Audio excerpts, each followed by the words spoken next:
Hey guys, welcome to this awkward video where I am going to try to hold my cell phone and do some problems from homework 9.4 with you so we can use the graphing calculator. So the reason why we're doing the video like this is because you need a graphing calculator, so make sure you have it handy, and let's go ahead and jump right in. So this homework assignment is 9.4 and it's about correlation coefficients. Now, correlation coefficients are kind of like standard deviation in the sense that we're kind of looking at data and trying to see how data kind of fits on a line. So like if we look at the back of this, we're kind of looking to see, okay, does the data fall in a really nice line like this one does? Does it kind of go in a line like this one does? Or does it like not make a line at all like this one?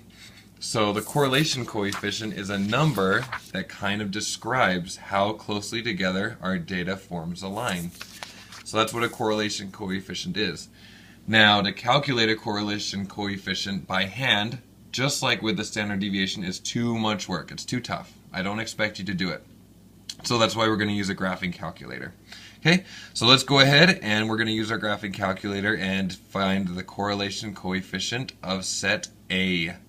Okay. Now, before we do that, there's actually something that everybody needs to do on their graphing calculator in order to make this work, because your calculator isn't set up to find the correlation coefficient. We have to tell it to do it. So the way that you're going to do that is by pushing the second button, and then we're actually going to push 0. Right above 0 it says catalog in yellow. That's what we're trying to get at. So push second and then 0, and it's going to bring up this weird catalog thingy. I don't really know why it's called a catalog, it just is. And then you need to keep scrolling all the way down until you find diagnosis. Okay, or diagnostics actually. We want to turn on the diagnostics.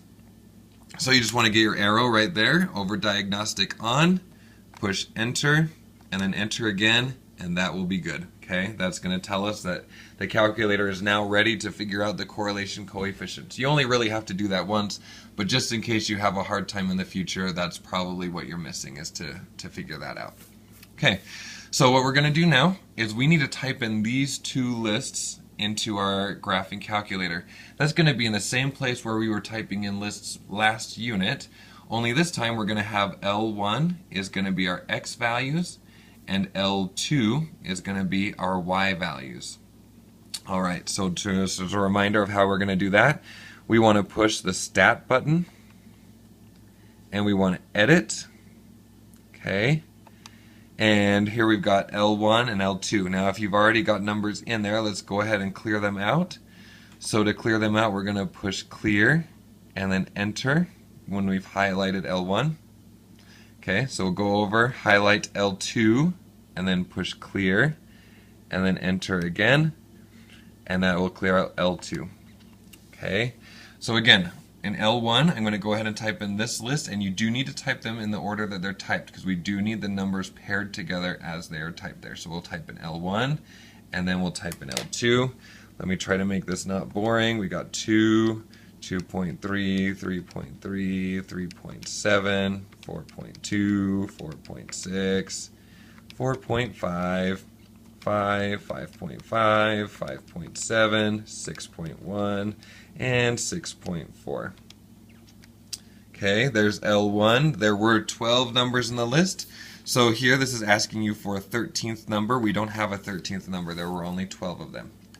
Okay, now just push the over button, and that will take you to L2, and again we need to type it so that things line up. So lined up with the X being 2, we need to type in that Y is 1. Okay, so I'm just going to type in that list as it's shown on the paper. So we've got 1, 1.5, 2.5, 1.9, 2.8, 3.2, 4.5, 3.7, 1.7, 4.8, 2.7, and 2.3. Okay, again, you have to have the numbers lined up with each other, matching, going this way, as the same way that they are on your paper. If they are not matched up perfectly, like if you missed a number, you have to retype the list. They need to be lined up correctly, otherwise we're not going to get the right answer. Okay, now that the list is typed in, let's go back to our home screen. So we're going to push second, quit, okay, and then what we need to do is push stat. And again, we need to go over to calculate. You guys are used to doing that from our one variable statistics. Now, don't go to two variable statistics. That will give you a lot of information, and that is a good place to find some stuff, but we don't care about that right now. We need to go down to option 4 that says lin reg. What that means is linear regression. That's kind of complicated, but what that's saying is if you think your dots are lined up in a line, it's going to give us data about that line. And we're going to talk more about that with homework 9.5. But just trust me for now, we need to go down to option 4. Okay, linear regression. And you can see it says ax plus b. That should look familiar to you as an equation of a line. And we're going to push enter and then enter again. What that's going to do is it's going to go back and look at your dots, and it's going to tell you some information. We're actually going to use the y, a, and b for assignment 9.5, but for today we just care about r. R is your correlation coefficient. That's the number that we're looking for right now. Okay, so the answer to set A over here, where we're trying to figure out r equals, that answer is this number right here. Okay, now on there, on your homework assignment, it says to round 3 decimal places. So here we're not turning this into a percentage. This is not a percentage. It's just a decimal number. So we're going to have 0.497 because we're going to round 3 decimal places. Okay, so 497. 0.497. Sorry, I'm just trying to get my phone to focus. I don't know why it's not focusing right now. Okay, that's kind of more focused. Now, you might be asking yourself, what in the world does that number represent? 0.497. Okay, well, in class, I think I'm going to give you guys something that looks like this. It's kind of like a number line that will kind of tell you what does that number mean. So, if we look at our answer again, our answer was 0.497. If we kind of find 0.497 on our paper here, which will be, I don't know, about right there. I just want to draw it lightly because I'm going to use this paper later. Okay, what that's telling us is, on the top part, that's going to tell us that we have a positive correlation. Positive correlation means that our dots are going up as we move to the right. Okay, it's like having a positive slope. And we can also see that this is a moderate correlation. Moderate means that the dots are kind of making a line, but not a great line. They're not very close, like we're not getting a perfect line happening, we're just having an okay line. Now, you don't need to do this for your homework, but I just want you to see what that looks like. What does a positive, moderate correlation look like? Well, we've already got the stats typed into our calculator, so let's just graph that. So to graph that, you're just going to push graph. Oh, that's actually a lie. We need to push second stat plot to turn on our stat plot.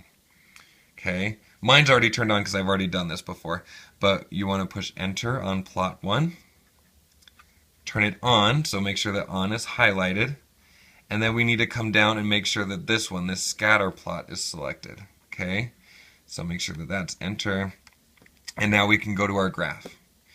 Chances are that your graph won't be lined up perfectly like mine is already, and so if you want to change that, you can push zoom and go down to option 9, because that will zoom your graph to fit the statistics that are there.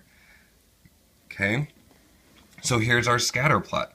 We have, you can see that the dots are pretty much going up as we go to the right, but that they're kind of like spread out a little bit. They don't make a really, really good straight line here. Okay, so that's why it's positive. It's positive because it's going up. And it's moderate in strength because even though, yeah, we can kind of see a line going on, we still have these random dots out here that are kind of stopping that line from being very good. Okay, let's do one more example. This time, let's do like a negative strong one. Now, a word of advice while you're doing this homework, if you notice, the x values hardly change at all. Okay, down here, we're going to get rid of a few values, and I'm going to show you how to do that. quickly, and then we're going to put in the y values. So let's go ahead and do set G now, because that will give me a chance to show you how to delete some numbers really easily. So for set G, our x values are all the same except they're going to stop at 5. So let's go back to our list. We'll go to stat, edit, go over to L1, and instead of erasing the whole list, let's just take out the numbers after 5. So highlight the first number after 5, and you just want to push delete. And then delete, delete, delete. Okay? There we go. Now we probably do want to delete all of L2. So we highlight L2, push clear, and then enter. And then we're going to type in the y values, because that's going to go in L2. Okay, so that's going to be 4.4, 4.01, 2.71, 2.19, 1.54, 1.02, 1.15, and 0.5. Okay, again, double check, everything is lined up, so we're in good shape. Let's go second quit. And then we are going to, I'll just clear that so that it looks clean. We'll push stat, over to calculate. And again, don't pick two variable statistics. We want to go down to linear regression. Push enter, and then enter. And take a look at what this one's telling us. Our correlation coefficient on this question is -1. Okay, -1. So again, if we come up to our number line looking thing right here, -1 is right there. What that's telling us is we have a negative correlation coefficient, so our line is going to be going down. Our dots are going down as we move to the right, and it is very strong. In fact, that's the strongest that it can possibly get. If we graph this, our dots should pretty much make a perfect line going downward. So let's push enter or graph it and take a look at that. Our dots are going down because it's negative, and they pretty much make a straight line. Okay, that's a really good example of a strong negative correlation coefficient. Okay. Now, once you figure out all of your correlation coefficients, you're going to want to put those sets in order down here, just from smallest up to biggest. So I'll tell you again, with our number line goes from -1 up to +1. All of your correlation coefficients will be somewhere in there. So -1 is going to be your smallest one. So G actually is your smallest number. Okay. So there's that. Let's go ahead and look at the back. The back side wants us to rank these in order from smallest to biggest of the correlation coefficient. So again, that's why I kind of have this number line here to help us. So we're going to rank these in order from smallest up to biggest. Okay, so to help us do that, what I did is I just kind of printed an extra copy. I cut up all of the graphs. Okay, and we're just going to put those in order like that. All right, let's go ahead and start by finding the negative ones first. So which ones are kind of going down?